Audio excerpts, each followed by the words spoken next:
This is for my chosen one family. If you've been on this chosen path, I'm pretty sure uh, you walked with a certain energy that is probably taking your life to understand. And this energy is an energy that is not that abundant in this world today. It's an energy of compassion. It's an energy of uh, being empathetic. It's an energy of wanting to see others thrive, wanting to see others win. And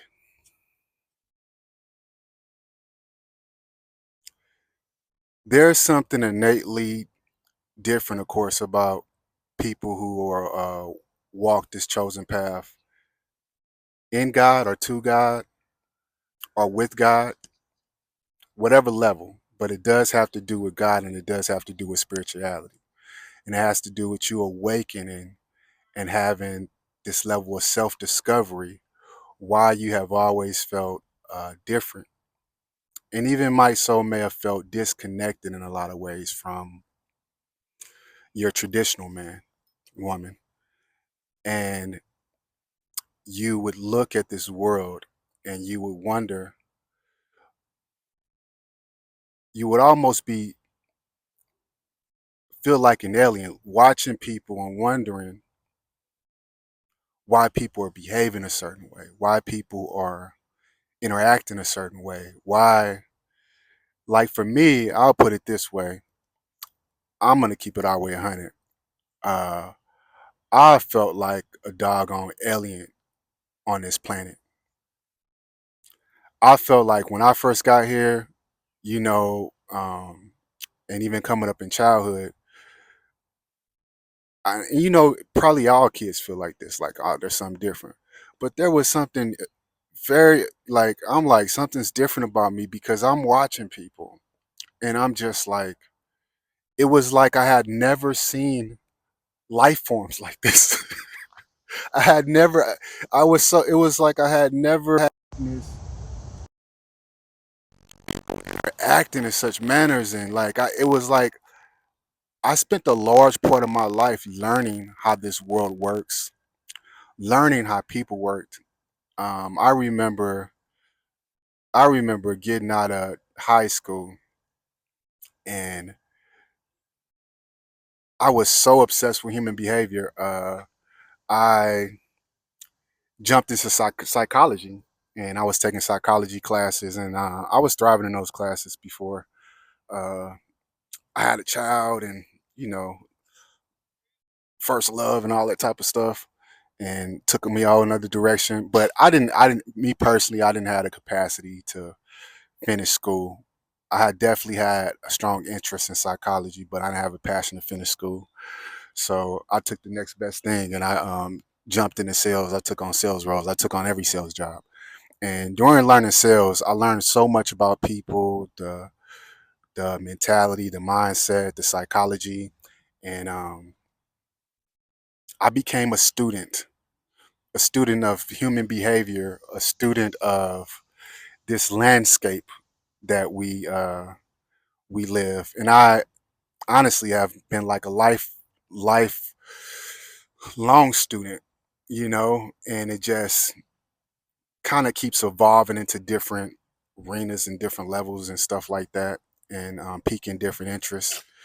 But back to like the chosen person, and you could be what we call the star seed. You know what? I'm talking to my star seeds. So the star seed, you feel like you've probably felt like you're from another place. You know what I'm saying? It's taking you quite some time to get adjusted to being here on Earth. Who knows where you were last time? But we noticed, for me, and I'll relate this to me. I've noticed that the biggest part of adjusting here is the low vibrational uh, levels of behavior that humans are in at this point in time. And to keep it real, I feel like I'm from the future and I'm from another place, and all of these low level behaviors that I've witnessed, our kind have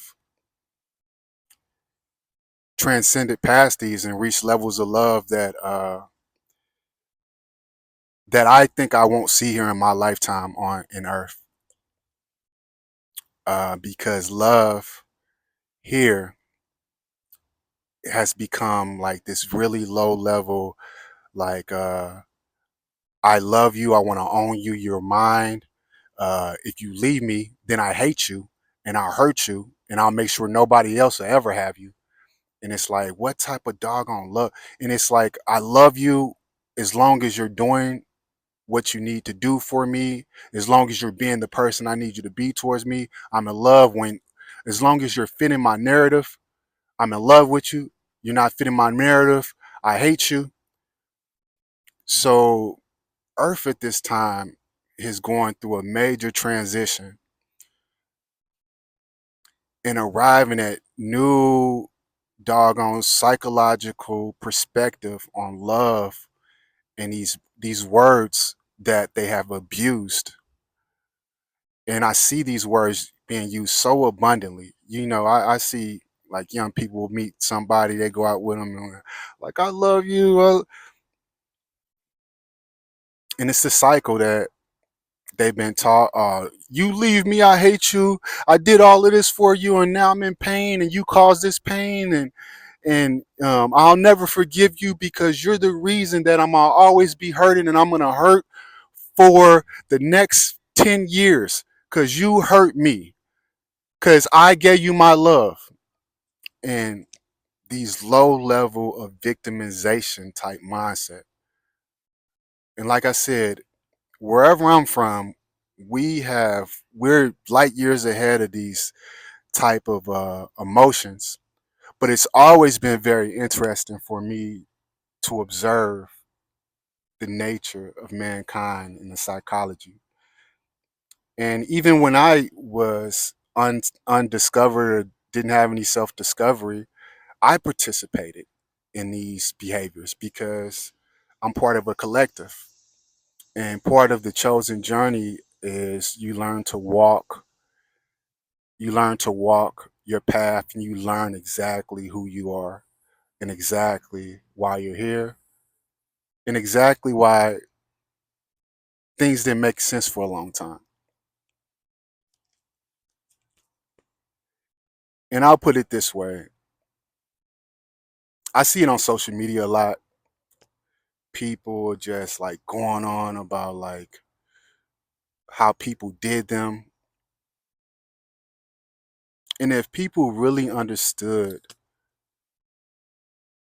the personal power that they have right within them, that they allow their minds to go in these places to where they're not accountable, that somebody else is in control of their fate and somebody else has done something to them and somebody else is doing something to them. And I'll put it this way, on my path, I've had many people try to run assaults on me and try to destroy me or cause challenges for me and things of that nature.